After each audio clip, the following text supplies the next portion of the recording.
Early on in the first days of the pandemic, and everybody's freaking out because it's radical uncertainty. And one of the things I talk about a lot when I'm teaching young people how to deal with public policy situations when you don't know anything about anything. Right.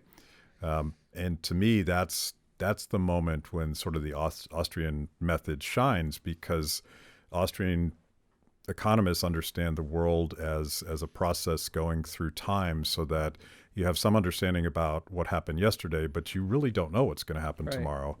And here we have this new variant of this virus, and people that are supposed to know these things are telling us this is the big one. This is going to be devastating. To me, that's precisely the moment that you need decentralized knowledge, Right.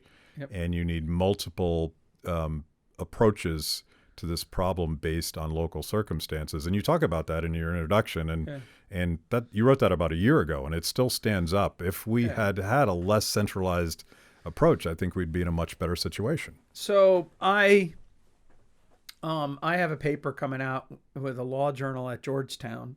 I don't know exactly when, but it's called Liberalism Tested. And what I did was I tried to run the thought experiment from Mill's on liberty, his harm principle, and say, okay, so a liberal society is confronted with a global a pandemic. So it's a massive, externality. So I used all the language that's being used, right? Yeah. And I said, then how would a liberal society cope with it? Because what we've done is we've tried to use emergency measures to say we have to suspend a liberal government in order to save liberalism. Like, that's the idea. But the problem with emergency measures that economists like Hayek and Friedman and Buchanan and Robert Higgs and others people have pointed out is that there's nothing as permanent as a temporary government policy.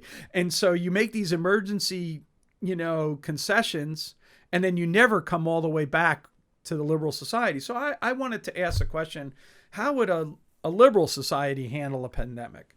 It doesn't engage in a Jedi mind trick, right? You don't sit there and say, there is no pandemic, right? That's not the way it does it. It recognizes it, and it pushes the decision authority back down to, like, as far as we can, to the level of the individual to make those decisions, or to the community, or whatever. Far removed from the federal government making it, we push it down. And the reason is because of entrepreneurship, what you're talking about. We want to have people be able to engage in entrepreneurship, to have mitigation strategies. We want people to engage in entrepreneurship to come up with the therapeutics that be able to, like, minimize the risk of hospitalization or minimize the risk of severe,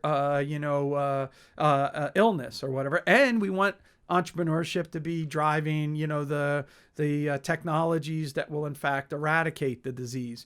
And so it's all about pushing it down to that level and promoting creativity and alertness to the opportunities. And one of the things that putting an economy into suspended animation does is it cuts down that notion. So if invention, if necessity is the mother of invention, by eliminating the necessity to adapt and adjust, we have lost out on very important learning points. And that should be part of the conversation. It doesn't mean that it's an answer to everything. It just means that, we should have been talking about that